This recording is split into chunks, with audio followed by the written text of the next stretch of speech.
दोस्तों नमस्कार, मैं हूं डॉक्टर प्रदीप प्रसन्न। आप भी प्रसन्न होंगे ऐसी आशा ही नहीं, पूर्ण विश्वास है। आप सबका स्वागत है मेरे चैनल हिंदी की बिंदी पर। तो आइए आज कुछ नया सीखते हैं नए टॉपिक के साथ।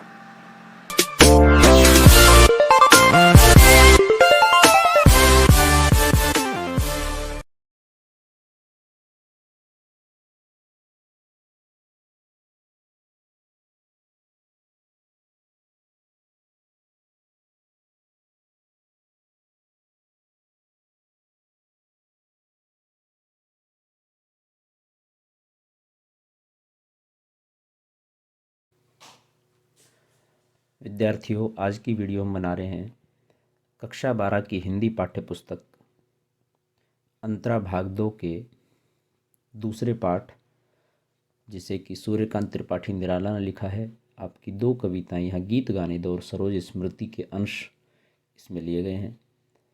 इस पाठ से संबंधित वीडियो बनाएंगे और इस वीडियो में प्रमुख रूप से हम सूर्यकांत त्रिपाठी निराला कवि का संक्षिप्त परिचय, कविताओं का सार और कविताओं का वाचन करते हुए उनकी व्याख्या, उनका अर्थ और भाव स्पष्ट करेंगे। इसके बाद एक वीडियो हम अलग से बनाएंगे जिसके अंदर इस पाठ से संबंधित प्रश्नों के उत्तरों को लेकर के बातचीत होगी। तो वो वीडियो आप दूसरे पार्ट में इसमें देख सकते हैं। तो आइए शुरू करते हैं आज की वीडियो। आप देख रहे हैं हिंदी की बिंदी चैनल।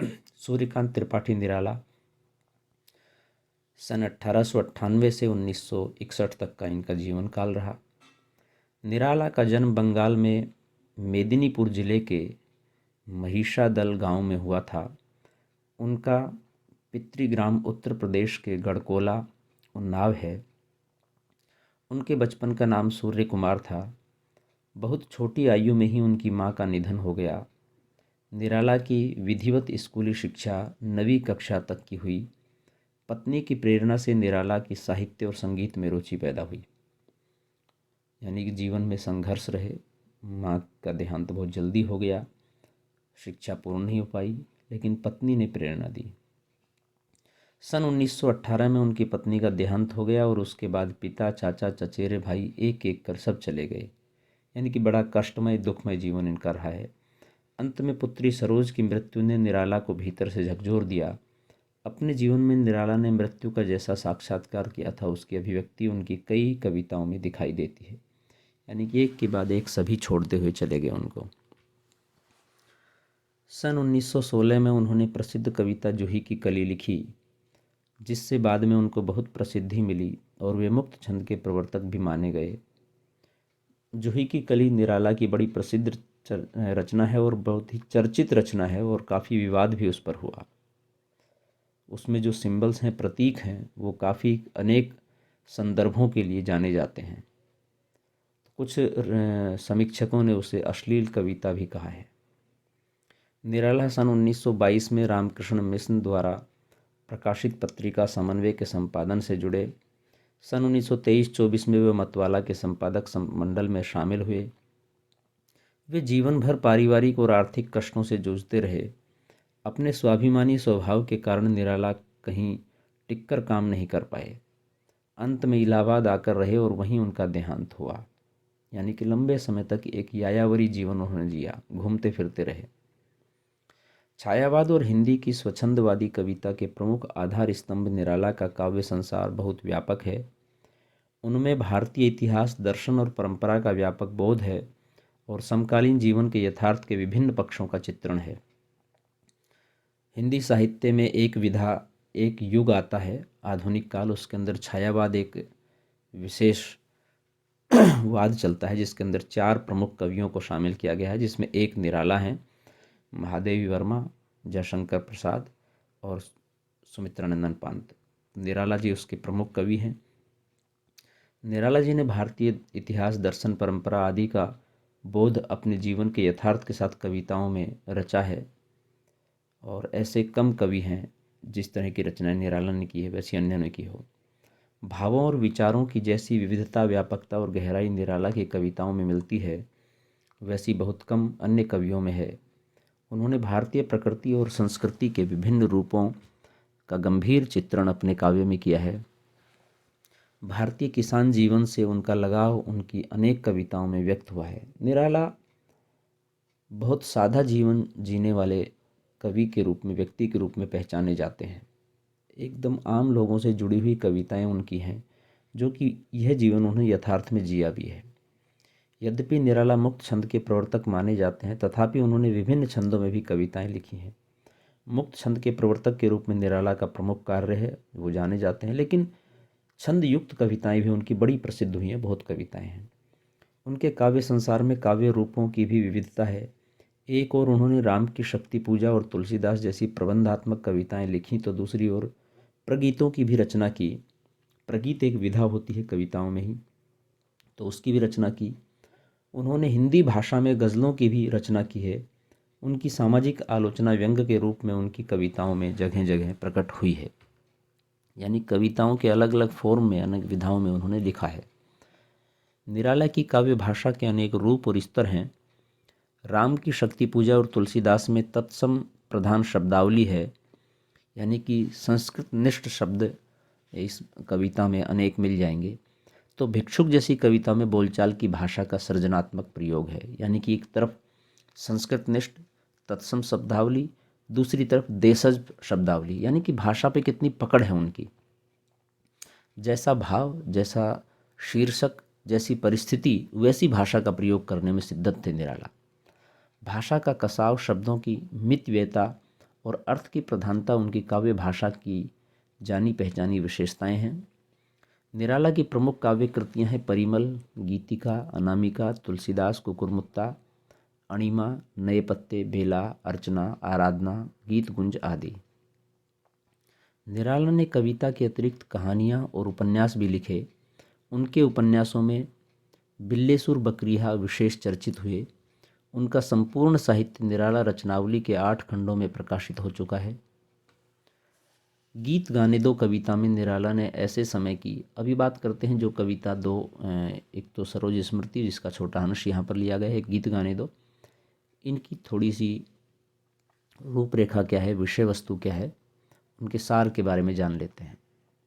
गीत गाने दो कविता में निराला ने ऐसे समय की ओर इशारा किया है जिसमें चोट खाते खाते, संघर्ष करते करते होश वालों के होश खो गए हैं। यानी जीवन जीना आसान नहीं रह गया है। पूरी मानवता हाहाकार कर रही है। लगता है पृथ्वी की लो बुझ गई है, मनुष्य में जिजीविषा खत्म हो गई है। ये कविता बहुत पूर्व में निराला ने लिखी, लेकिन आज भी यथार्थ है, प्रासंगिक है। ऐसी परिस्थिति आज जीवन के सामने घट रही है कि निश्चित रूप से सब कुछ जैसे खत्म हो गया हो, मनुष्य दर बदर भटक रहा है। इसी लो को जगाने की बात कवि कर रहा है और वेदना को छिपाने के लिए, उसे रोकने के लिए गीत गाना चाहता है। निराशा में आशा का संचार करना चाहता है इस कविता के माध्यम से। सरोज स्मृति की बात करें तो सरोज स्मृति कविता निराला की दिवंगत पुत्री सरोज पर केंद्रित है। ये कविता बेटी के दिवंगत होने पर पिता का विलाप है। पिता के इस विलाप में कवि की कभी शकुंतला की याद आती है, कभी अपनी स्वर्गीय पत्नी की। बेटी के रूप में रंग में पत्नी का रूप रंग दिखाई पड़ता है, जिसका चित्रण निराला ने किया है। यही नहीं, इस कविता में एक भाग्यहीन पिता का संघर्ष, समाज से उसके संबंध, पुत्री के प्रति बहुत कुछ न कर पाने का एक कर्मण्यता बोध भी प्रकट हुआ है। यानी कि एक पिता के रूप में क्या क्या चीज़ें, सुख दुख, संघर्ष, कष्ट, वेदना, ये सारी चीज़ें इस कविता में व्यक्त की गई है जो वहन करता है एक पिता। इस कविता के माध्यम से निराला का जीवन संघर्ष भी प्रकट हुआ है। वे कहते हैं, दुख ही जीवन की कथा रही, क्या कहूँ आज जो नहीं कही। यानी कि पूरे जीवन भर कष्ट और दुख उन्होंने सहा है, और इस जीवन में और क्या कहूँ जो अभी तक नहीं कहा गया। सब कुछ सबके सामने है जो मेरे साथ घटा है, हुआ है।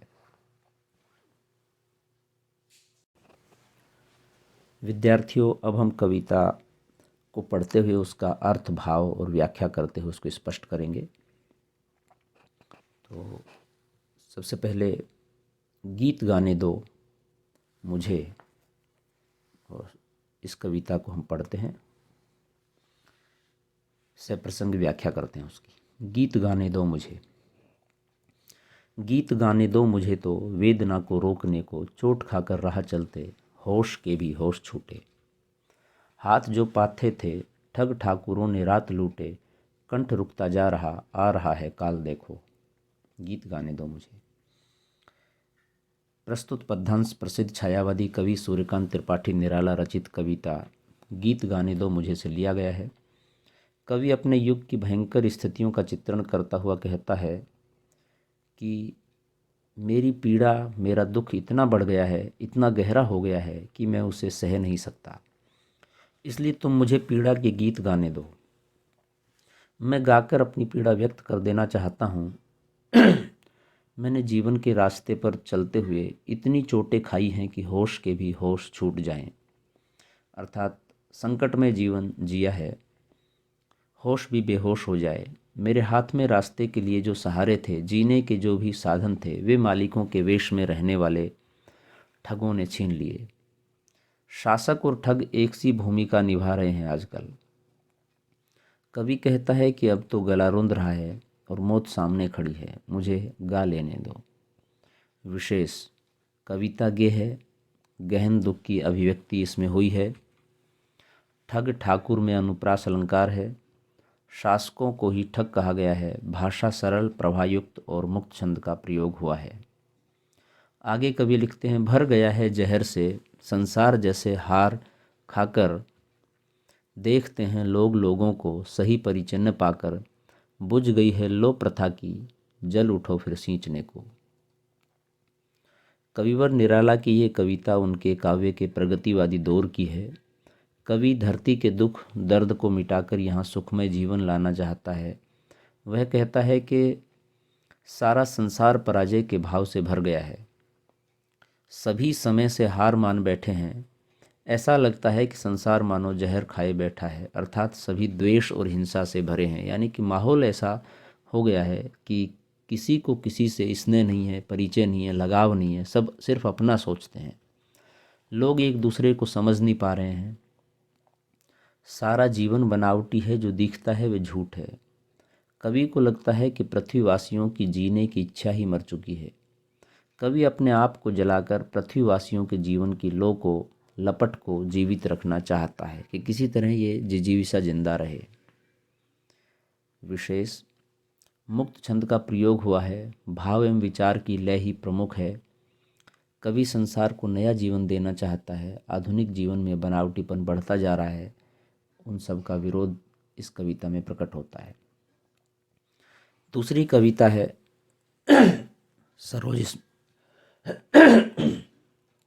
सरोज स्मृति। ये कविता मूलतः एक बड़ी कविता है और सूर्यकांत त्रिपाठी निराला की पुत्री सरोज के अचानक से देहांत के बाद उनके मन में जो अवसाद पैदा हुआ कवि के मन में, उसके बाद उन्होंने लिखी और ये हिंदी साहित्य में शोक गीत के रूप में बड़ी ही प्रसिद्ध कविता है। यहाँ पर एक अंश उसका लिया गया है कविता का, तो हम इसको पढ़ते हैं, साथ ही साथ इसका अर्थ बताते हैं और व्याख्या करते हैं।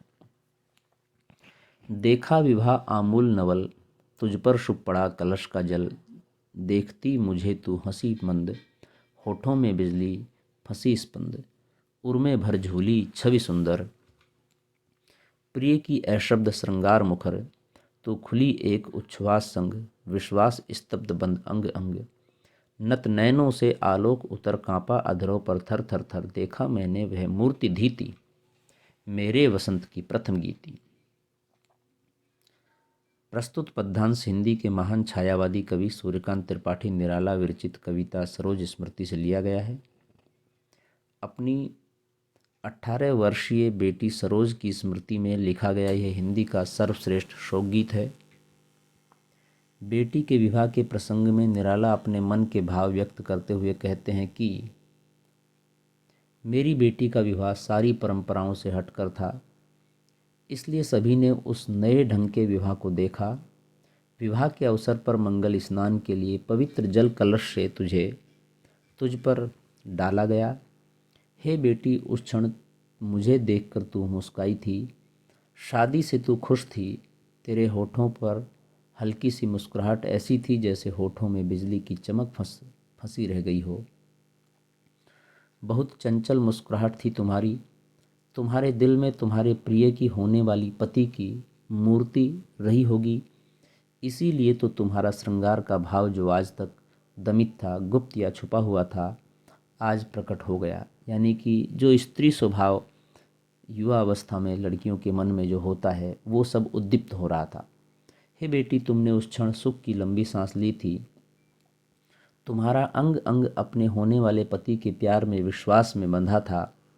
कहने का भाव यह है कि तुम्हारे अंग अंग से पति के प्रति लगाव का भाव झलक रहा था। तुम्हारी झुकी हुई आंखों से चमक उतरकर तुम्हारे होठों पर आ गई थी। कहने का भाव यह है कि जो खुशी की चमक तुम्हारी आंखों में थी वही चमक उसके होठों पर आ गई थी। वही प्रसन्नता की चमक तुम्हारे होठों पर मैंने थरथराते देखी थी। आनंद के मारे तुम्हारे होठ थिरक रहे थे, कांप रहे थे। कवि कहता है कि उस क्षण मैंने तुझ में अपने वसंत के प्रथम गीत को देखा, अर्थात तुझ में तुम्हारी माँ को दुल्हन रूप में देखा। वह ठीक तुम्हारे जैसे ही लगती थी, विवाह मंडप में एक प्रतिछाया के रूप में दिखाई दे रही है। विशेष है स्मृति बिंब सुंदर बन पड़ा है। नत नयनों में अनुप्रास अलंकार है, सुंदर दृश्य बिंब प्रस्तुत हुआ है। अंग अंग थर थर में पुनरुक्ति प्रकाश अलंकार है। मुक्त छंद का प्रयोग हुआ है। तत्सम शब्दावली प्रधान कविता है। हिंदी की एकमात्र कविता है जिसमें पिता ने अपनी बेटी के श्रृंगार का ऐसा उज्ज्वल चित्रण किया है। श्रृंगार रहा जो निराकार, रस कविता में उच्छ्वसित धार।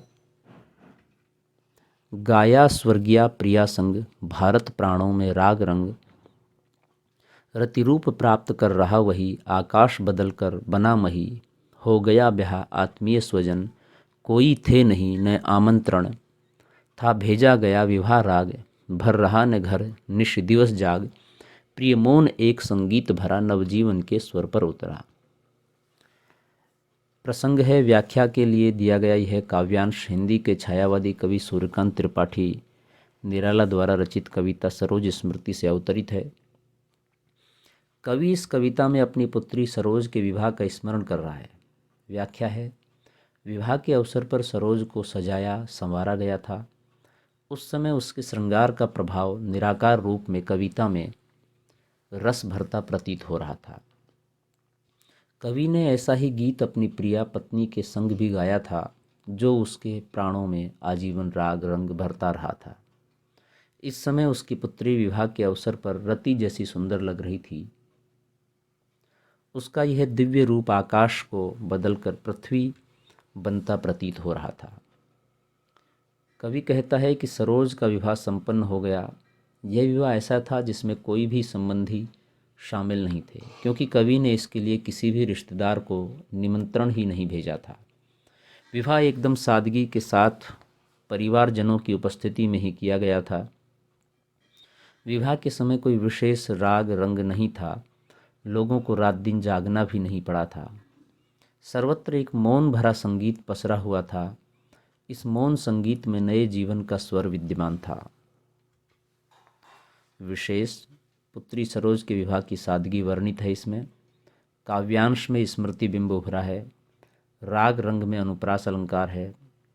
पद में तत्सम शब्दावली का प्रयोग है। मौन संगीन में नए जीवन का संदेश है। आगे कवि लिखते हैं, माँ की कुल शिक्षा मैंने दी, पुष्प सेज तेरी स्वयं रची।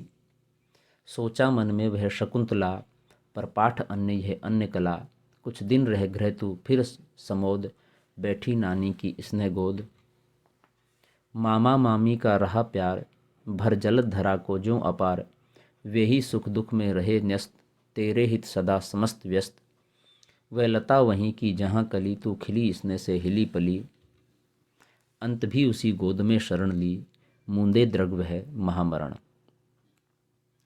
प्रसंग है अपनी बेटी सरोज की अकाल मृत्यु पर लिखे इस शोक गीत में निराला अपनी बेटी के दुखमय जीवन की झलक प्रस्तुत करते हुए कहते हैं कि व्याख्या इस प्रकार है, मेरी बेटी बिन माँ की थी। उसकी माँ की मृत्यु बहुत पहले हो चुकी थी। इसलिए विवाह के अवसर पर ससुराल के लिए विदाई के समय जो शिक्षा बेटी को माँ देती है, पारिवारिक मर्यादाओं की रक्षा की वह शिक्षा भी मुझे ही देनी पड़ी। मेरी बेटी की कोई सहेलियां नहीं थी, न कोई संबंधी आए थे, इसलिए उसकी सुहाग सेज भी फूलों से मैंने ही सजाई थी। मैंने सोचा कि मातृहीन मेरी बेटी सरोज भी शकुंतला के समान थी, जो पिता के पास पली थी। फिर कवि कहता है कि मेरी बेटी का व्यवहार और चरित्र शकुंतला से बिल्कुल भिन्न था। कुछ दिन तक प्रसन्नतापूर्वक ससुराल में रही और फिर अपनी नानी के घर गई हुई थी। मामा मामी ने उसे वैसे ही प्यार दिया जैसे बादलों का जल धरती को जल से भर देता है। हे बेटी, तुम्हारे ननिहाल के लोग ही तुम्हारी सेवा में लगे रहे, वे तेरे लिए सदा ही श्रम करते रहे। हे बेटी, तू वहीं जाकर खिली जहाँ की बेल अर्थात तुम्हारी माँ थी। कहने का भाव यह है कि तुम्हें ननिहाल में असली सुख मिला। हे बेटी, तुमने अपनी अंतिम सांसें भी उसी ननिहाल में ली जहाँ पर तुम्हारी माँ पैदा हुई थी। तुम्हें उस परिवार से अत्यधिक प्यार मिला, तूने प्राण भी वहीं त्याजे। विशेष में निराला द्वारा मातृहीन बेटी को कुल शिक्षा देना मार्मिक प्रसंग है। अनुप्रास और उदाहरण अलंकार है। मामा मामी अपार पंक्ति में उपमा अलंकार है। मुक्त छंद का प्रयोग हुआ है। भाषा तत्सम शब्दावली प्रधान है। प्रतीकात्मकता का सहज प्रयोग हुआ है। लता कली प्रतीकात्मक है। मुझ भाग्यहीन की तू संभल, युग वर्ष बाद जब हुई विकल, दुख ही जीवन की कथा रही, क्या कहूँ आज जो नहीं कही। हो इसी क्रम पर वज्रभात, यदि धर्म रहे नत सदा मात, इस पथ पर मेरे कार्य सकल, हो भ्रष्ट शीत के से शतदल, कन्नेगत कर्मों का अर्पण, कर करता मैं तेरा तर्पण। प्रसंग है, निराला अपने आप को भाग्यहीन मानते हैं क्योंकि वे अपनी पुत्री के लिए वह सब कुछ नहीं कर सके जो पिता को करना चाहिए। यही भाव इस कविता के इस अंश में व्यक्त हुआ है। व्याख्या है, कवि निराला कहते हैं कि मैं ऐसा पिता हूँ जो भाग्यहीन था। सरोज का स्मरण करते कहते हैं, तू मेरा सहारा थी, आज अरसे बाद तेरी याद ने मुझे व्याकुल कर दिया है। मेरे जीवन में दुख ही दुख रहा, क्या कहूँ मेरे दुख की व्यथा, कथा बहुत लंबी है। मैं उस व्यथा कथा के बारे में क्या कहूँ जिसे आज तक नहीं कहा है, या फिर किस तरह से कहूँ सबके सामने वो कथा है। मेरा जीवन दुख का एक पर्याय है, वो जो सबके सामने अलग से क्या व्यक्त किया जाए। मेरे इसी कर्म पर वज्रपात हो, मेरा माथा सदा झुका रहेगा क्योंकि मैंने पुत्री के प्रति पिता के धर्म को नहीं पाला था। निराला अपने आप को धिक्कारते कहते हैं कि जीवन पथ पर बढ़ते हुए मेरे जितने भी काम हैं सब ऐसे ही नष्ट भ्रष्ट हो जाएं। शीतकाल में कमल नष्ट हो जाता है। हे पुत्री, मैं अपने विगत कर्मों को तुझे अर्पित करके तेरा तर्पण करता हूँ। ऐसा करने से मेरे मन का बोझ हल्का होगा। विशेष में सरोज के प्रति कवि की सच्ची श्रद्धांजलि है। पद में कवि के जीवन संघर्ष पर प्रकाश पड़ा है। कवि को अपनी अकर्मण्यता पर पश्चाताप है। पद में संस्कृत निष्ठ भाषा का सुंदर प्रयोग इस कविता में किया गया है। तो विद्यार्थियों, ये थी आज की वीडियो यहीं संपन्न होती है। वीडियो आपने पूरी देखी, इसके लिए आपका बहुत बहुत धन्यवाद। आशा करते हैं वीडियो आपके लिए लाभान्वित होगी। एक वीडियो हम और बनाएंगे इस पाठ से संबंधित, जिसमें इसके प्रश्न उत्तरों की बात करेंगे। और ये वीडियो आपने देखी, कैसी लगी वीडियो हमें ज़रूर बताइए। यदि अच्छी लगी तो लाइक करें, शेयर करें, कमेंट्स करें और हिंदी की बिंदी चैनल को सब्सक्राइब करना न भूलें। साथ ही साथ बेल आइकॉन को भी दबाएं ताकि सभी वीडियो की सूचना आप तक पहुंच जाएं। आज के लिए इतना ही। नेक्स्ट टॉपिक में हम फिर मिलते हैं। यदि आपके मन में कोई सवाल, कोई जिज्ञासा, कोई प्रश्न हो तो कमेंट्स के माध्यम से बताइए, हम उसका समाधान करने का प्रयास करेंगे। शुक्रिया, नमस्कार।